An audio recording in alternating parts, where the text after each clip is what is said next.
Il me reste 3 mots. Esprit. Esprit.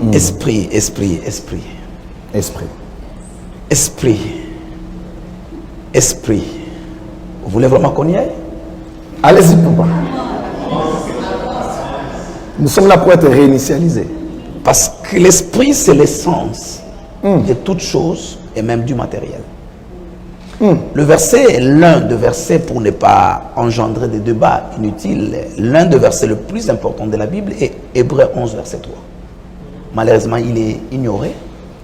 Je crois même, s'il m'est permis de faire ma théologie à moi, je vais classer Hébreux 11, verset 3, juste après Jean 3, verset 16. Parce que la plupart des théologiens classent Romains 12, verset 2, dit après la régénération, l'élément le plus important, c'est le renouvellement de l'intelligence. Je ne suis pas contre cela. Mais je pense qu'Hébreux 11, verset 3, c'est le verset oublié, pourtant le plus important. Le texte dit, c'est par la foi que nous croyons que des choses que nous voyons viennent de celles qu'on ne voit pas. Et lorsqu'on parle de l'invisible, c'est le monde de l'esprit.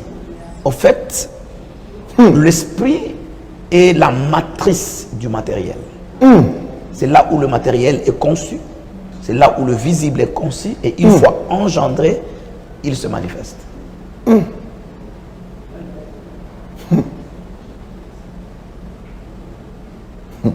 Spiritualité. Ben, je crois que là, on risque de se répéter parce que spiritualité dégage ou est une conséquence juste de l'esprit. C'est de l'esprit que la spiritualité se manifeste. Et malheureusement, c'est un cercle très très fermé. Et je vais peut-être vous décevoir pour dire qu'il y a très peu de chrétiens dans ce cercle de la spiritualité. Très peu de chrétiens. Les chrétiens sont bibliques, ils aiment Dieu, ils prient. Mais lorsque vous allez dans l'univers de la spiritualité, il y a beaucoup plus, en termes d'humain bien sûr, parce que la spiritualité, c'est tout un monde. Si vous me permettez, en fait, il y a des systèmes qui sont en confrontation, en hostilité, et la terre s'avère être leur théâtre des opérations. Le premier système, c'est ce qu'on appelle le royaume de Dieu. Le deuxième système, c'est ce qu'on appelle le monde. L'un et l'autre font partie de la spiritualité. Et la terre n'est que le théâtre des opérations de ces deux mondes en confrontation. Je reviens dans ce que je disais. Lorsque vous allez dans la spiritualité, malheureusement, vous trouvez très peu de chrétiens. À part des esprits mauvais, bons, par exemple, la Bible dit Michael et ses anges combattirent contre les dragons et ses anges combattirent. À part tout cela, tous ces esprits, parmi les humains qui sont admis dans les concerts de la spiritualité, malheureusement, il y a très très très peu de chrétiens. Vous voyez, une fois c'est le prophète Michée. Michée dit, je vis Dieu tenir son conseil. Wow. Il a donc assisté au conseil de Dieu, mais en qualité d'observateur. Il n'avait pas le droit de parole à ce conseil. Mais je veux aussi vous rappeler que Job, lui, a été absent le jour où, dans la spiritualité, on traitait de son destin et de son sort. Et le vrai problème de Job, vous pouvez dire tout ce que vous voulez, c'est le fait d'avoir été absent là où un conseil se tenait à son propos.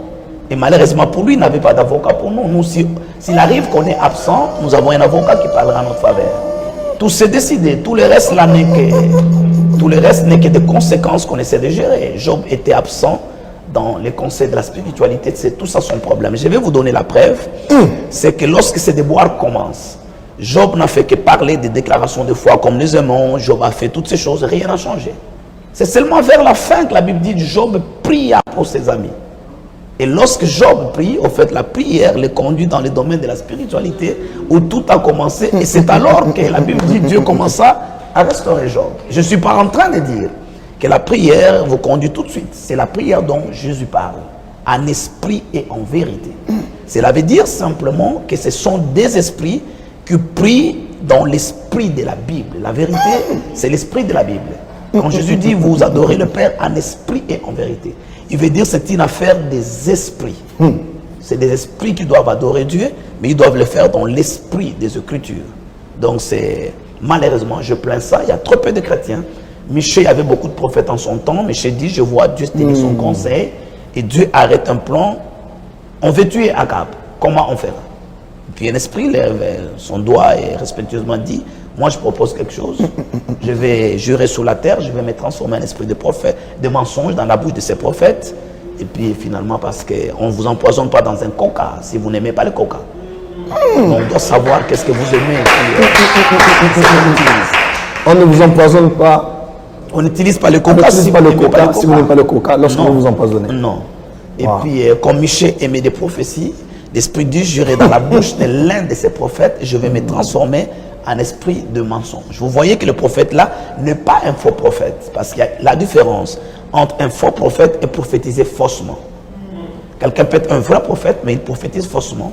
Quelqu'un d'autre peut être un faux prophète. Celui-là était un vrai prophète, mais il a été instrumentalisé par un esprit mauvais, mais qui est venu au ciel. Au ciel, il y a des esprits mauvais, pas par leur nature, mais par des missions qui leur sont assignées. Comme celui qui est venu tuer le premier-né dans le pays d'Égypte, c'était un esprit mauvais, un esprit de mort, dont sa mission les classifie dans cette catégorie-là. Donc, si vous me permettez de faire une invitation à l'église, il y a beaucoup plus de païens qui font partie du conseil de la spiritualité que des enfants de Dieu. J'ai dit un jour, et je prends le courage de le répéter parce que je sais que ce qui caractérise un homme de Dieu, ça doit être le courage.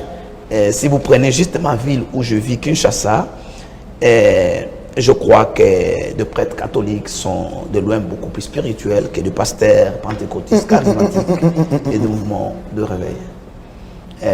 Un prêtre catholique qui est professeur à l'université, je crois catholique, a dit un jour à ses étudiants, il parlait de moi, il dit, bon, ce jeune homme-là, il se débrouille quand même, il cherche, mais il dit des choses qu'il ne maîtrise pas, qui sont désordonnées, mais quand même, il essaie de tâtonner, alors que tous les restes de ses frères et collègues sont perdus quant à la spiritualité. Bon, c'est son point de vue, c'est son point de vue. Son point de vue. Je disais il n'y a pas longtemps, dans l'un de mes cultes à l'église, je disais, le pape Jean-Paul II arrive. J'étais là d'ailleurs. Vous étiez là, vous avez c'est entre le 20 et le 23 mars 2008, à Luanda.